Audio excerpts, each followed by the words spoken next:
Muy buenas tardes, hermanos. Queremos darle gracias a Dios porque nos encontramos nuevamente en disposición de meditar en las Escrituras. Queremos darle gracias a Dios porque hasta el día de hoy Dios nos ha mantenido y nos ha mantenido con bien. Así es de que vamos a orar.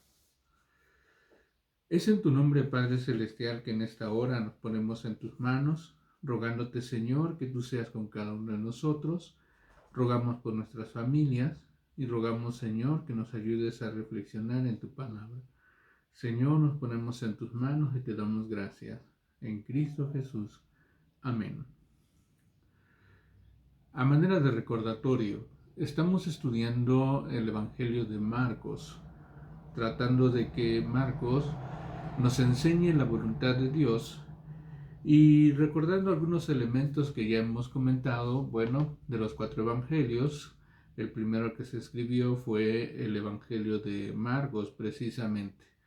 Así es de que Marcos tiene una riqueza muy particular porque no sigue el pensamiento de los otros evangelios, sino simplemente Marcos tiene la intención de escribir, dada la situación que está viviendo ahora lo que nosotros conocemos como la iglesia, la primera generación de creyentes. Entonces, Marcos se escribe y entra de lleno. Por eso vemos que Marcos no le preocupa tanto hablar de la genealogía de Jesús o de su infancia, porque Marcos tiene otra intención, es rescatar el concepto de familia, de casa. Estos conceptos van a ser muy importantes en el Evangelio de Marcos. Vimos la semana pasada un pasaje y voy a leer para que vayamos recordando. Capítulo 3, versículo 13 dice: Después subió al monte y llamó así a los que él quiso y vinieron a él.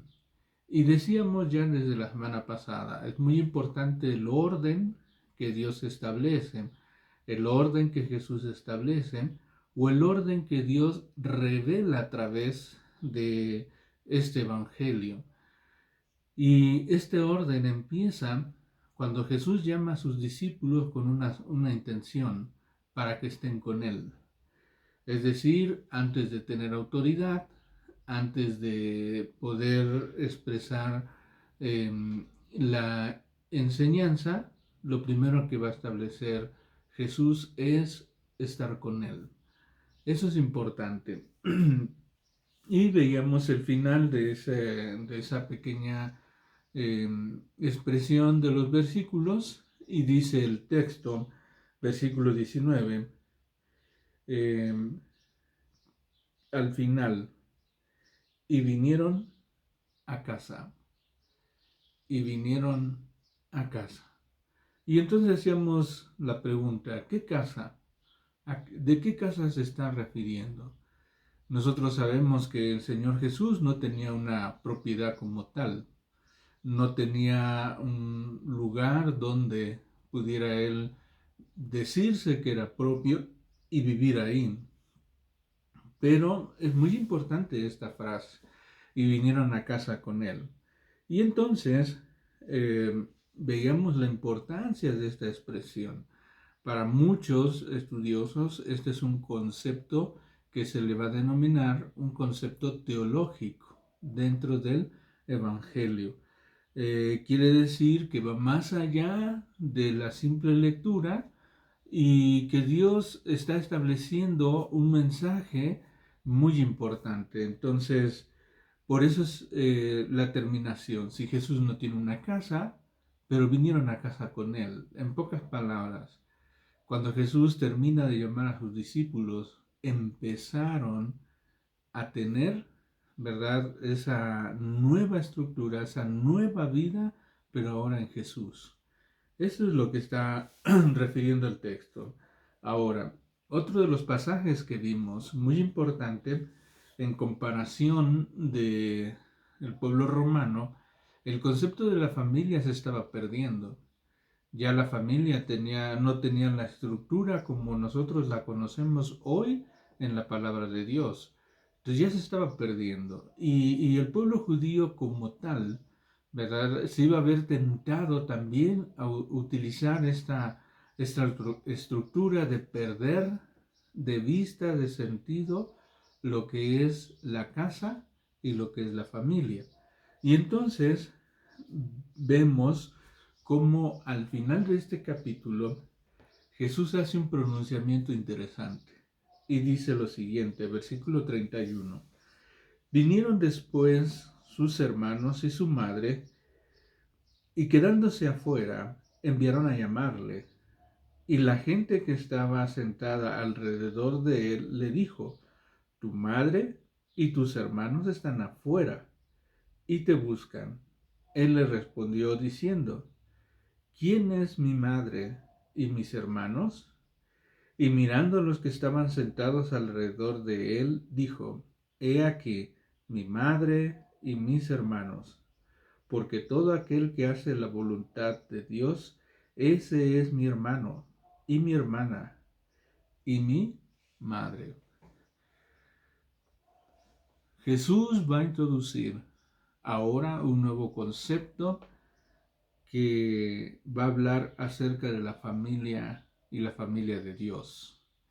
Y Jesús va a establecer este lineamiento y va a decir quiénes son parte de la familia de Dios, quiénes son parte de esa familia. Y dice el texto, todo aquel que hace la voluntad de Dios. Ellos son la familia de Dios. Ahora ellos son los llamados a pertenecer a una nueva familia. Eso es lo que más va a abordar Marcos.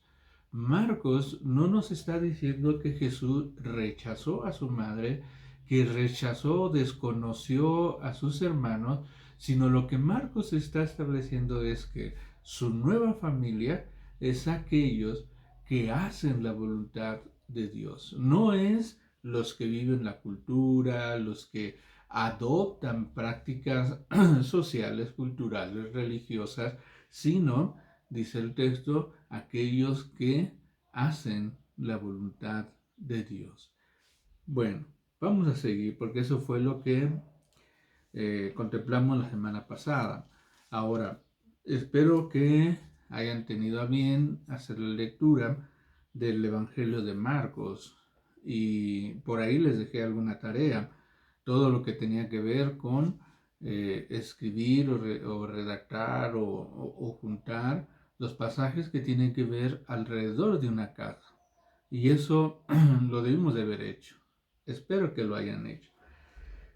Vamos a meditar hoy en Marcos capítulo 10. Marcos capítulo 10. Las características de esta nueva familia. ¿Quiénes componen esta familia? Y aunque habíamos dicho de manera puntual, lineal, es aquellos que hacen la voluntad de Dios. Aquellos que hacen la voluntad de Dios, no los que reinventan, no los que hacen una nueva estructura, sino los que hacen la voluntad de Dios. Por eso, capítulo 10, el Señor Jesús va a tomar el tema del divorcio. Y en el tema del divorcio, vean cómo se describe. Voy a leer desde el versículo 1. Levantándose de allí, vino a la región de Judea, al otro lado del Jordán, y volvió el pueblo a juntarse, y de nuevo les enseñaba como él solía hacerlo. Y se acercaron los fariseos y le preguntaron si era lícito al marido repudiar a su mujer. Él respondiendo les dijo, ¿qué os mandó Moisés? Ellos dijeron, Moisés permitió dar cartas de divorcio y repudiarla. Versículo 5. Y respondiendo Jesús le dijo, por la dureza de vuestro corazón os escribió este mandamiento: repudio o divorcio. ¿Por qué se da esta nueva idea? Este tema del repudio y del divorcio, y entendemos que no era una práctica en el tiempo de Jesús, sino ya muy antigua. Dice Jesús: si se permite, es por la dureza de vuestros corazones. Es por la dureza del corazón del pueblo. Y entonces, dice el texto, por eso se escribió este mandamiento. Versículo 6. Pero al principio de la creación, varón y hembra los hizo Dios. Por esto dejará el hombre a su padre y a su madre y se unirá a su mujer, y los dos serán una sola carne. Así que no son ya más dos, sino uno. Por tanto, lo que Dios juntó, no lo separe el hombre. ¿Se acuerdan cuál fue el último texto que vimos? El último texto es: aquellos que han sido llamados a la familia de Dios son los que hacen la voluntad de Dios. Y aquí dice: lo que Dios juntó, no lo separe el hombre. El hombre no venga a hacer inventos, no venga a justificar cosas que están fuera de la voluntad de Dios. Ese es el problema. Hoy en día, ¿cuántas cosas, cuántos temas tenemos que hablar? Temas como la equidad de género, temas como el divorcio, temas como la sexualidad. Por ejemplo, hoy en día se ha establecido que o se intenta que la educación sexual de los niños sea contra natura, contra naturaleza. Ahora el niño decide qué sexualidad quiere tener. Bueno, todos esos inventos no están en la voluntad de Dios. Por eso, quien piensa así, basados en este ejemplo del divorcio, quien piensa así, no puede estar en esta casa. Ahora, dice el texto: por tanto, lo que Dios juntó, no lo separe el hombre. Versículo 10. En casa volvieron los discípulos a preguntarle de lo mismo. ¿En dónde estaban? El mismo caso que vimos la semana pasada. ¿Qué casa se refiere? Hay algunas ideas que tal vez al final vamos a estar orientando a qué casa se refieren. Pero en este caso es en esa intimidad, en esa situación donde ya nadie está, porque la pregunta fue pública y con la intención de que él cayera o cometiera un error o dijera una falta. Bueno, en este caso ya en el seno de una casa se entiende como en esa intimidad, la relación familiar. Dice el texto, versículo 10, en casa volvieron los discípulos a preguntarle de lo mismo, y les dijo: cualquiera que repudia a su mujer y se casa con otra, comete adulterio con ella. Y si la mujer repudia a su marido y se casa con otro, comete adulterio. Esa es la voluntad de Dios. El adulterio no está permitido en la casa de nuestro Dios, en la voluntad de nuestro Dios.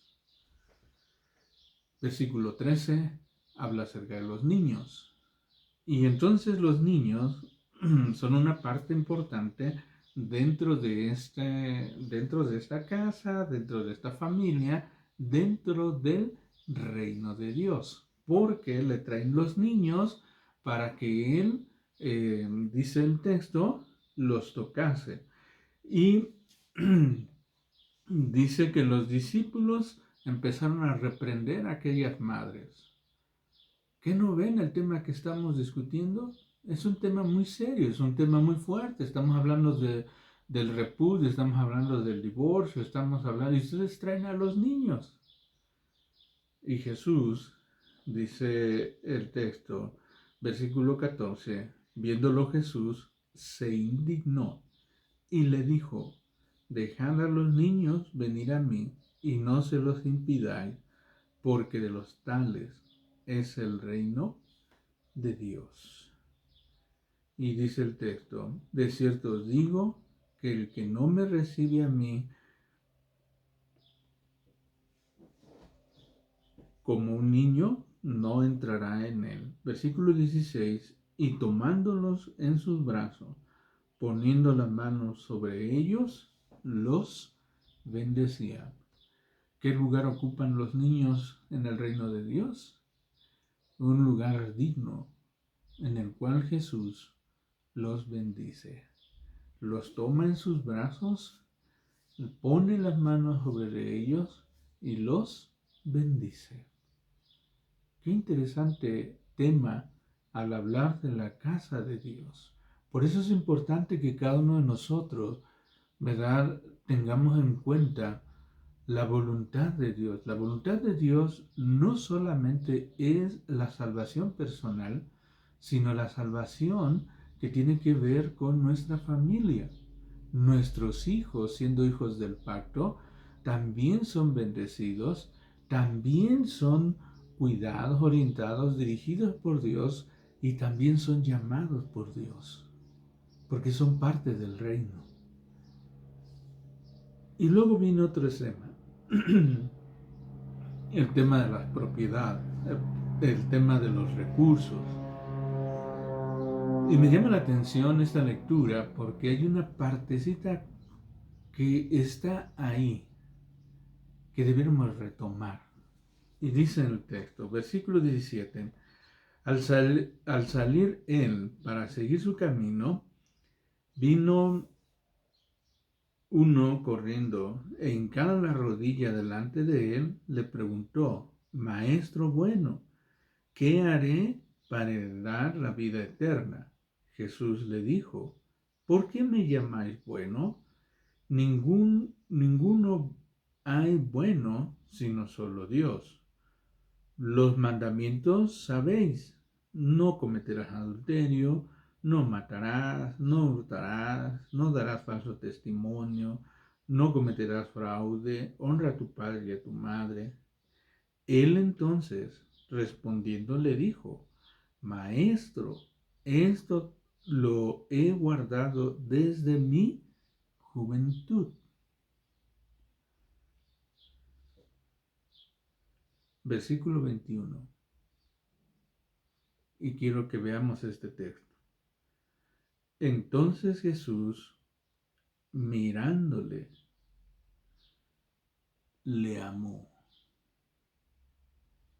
Entonces Jesús, mirándole, le amó y le dijo, una cosa te falta.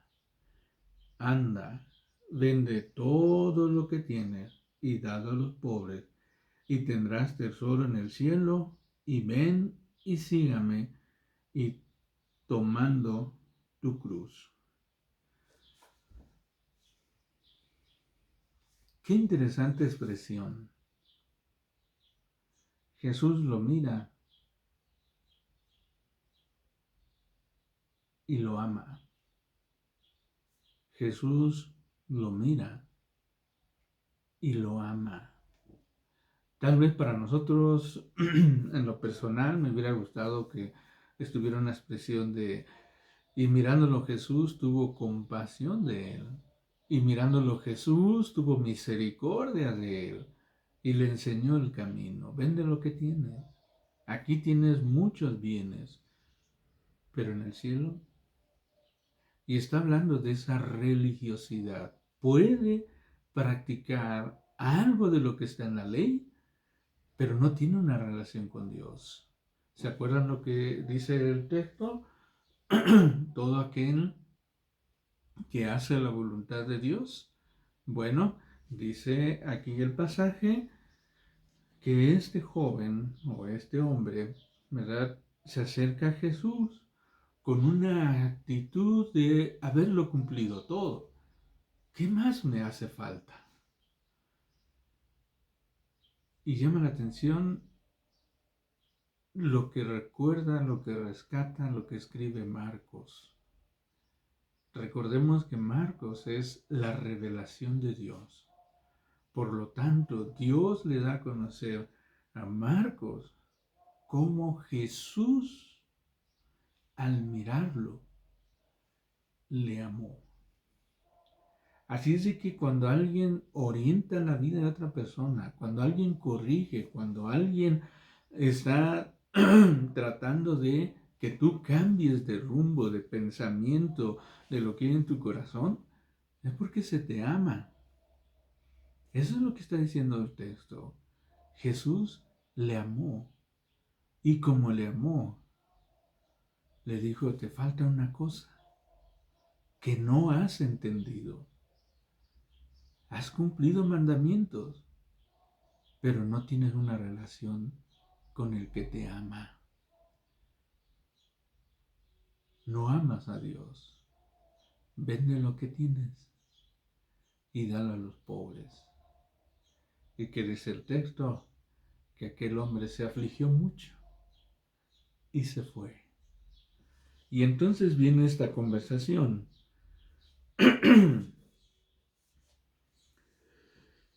Dice el texto, voy a leer desde el versículo 22, pero él, afligido por estas palabras, se fue triste porque tenía muchas posesiones. Entonces Jesús, mirando alrededor, dijo a sus discípulos, cuán difícilmente entrará en el reino de Dios los que tienen riqueza.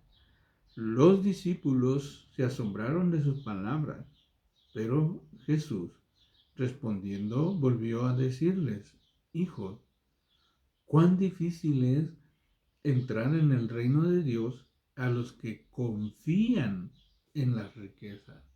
El problema no está en las riquezas, sino los que confían en las riquezas.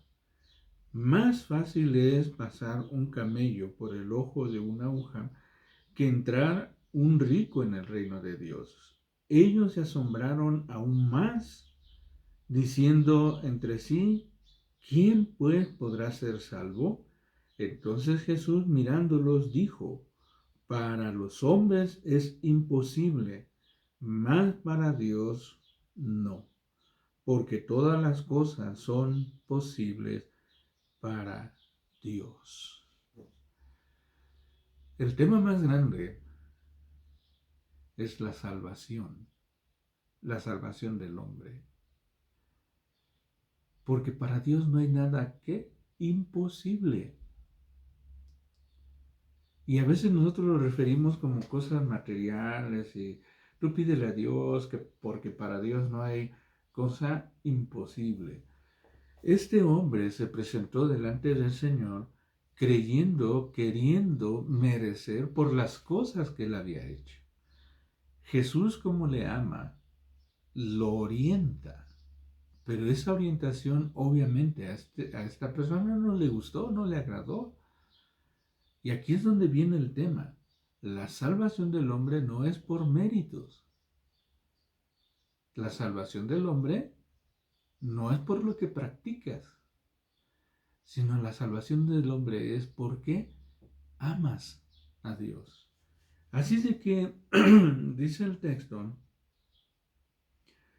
que lo que es imposible, imaginarte que tal o cual persona pueda estar en el reino de Dios, bueno, para Dios no es imposible. Dios le puede salvar. Y termina la expresión diciendo lo siguiente, versículo 29. De cierto os digo que no hay ninguno que haya dejado casa, o hermano, o hermana, o padre, o madre, o mujer, o hijos, o tierras, por causa de mí y del Evangelio, que no reciba 100 veces más ahora en este tiempo. Casas, hermanos, hermanas, madres, hijos y tierras con persecuciones, y en el siglo venidero la vida eterna. Pero muchos serán postreros y los postreros primeros.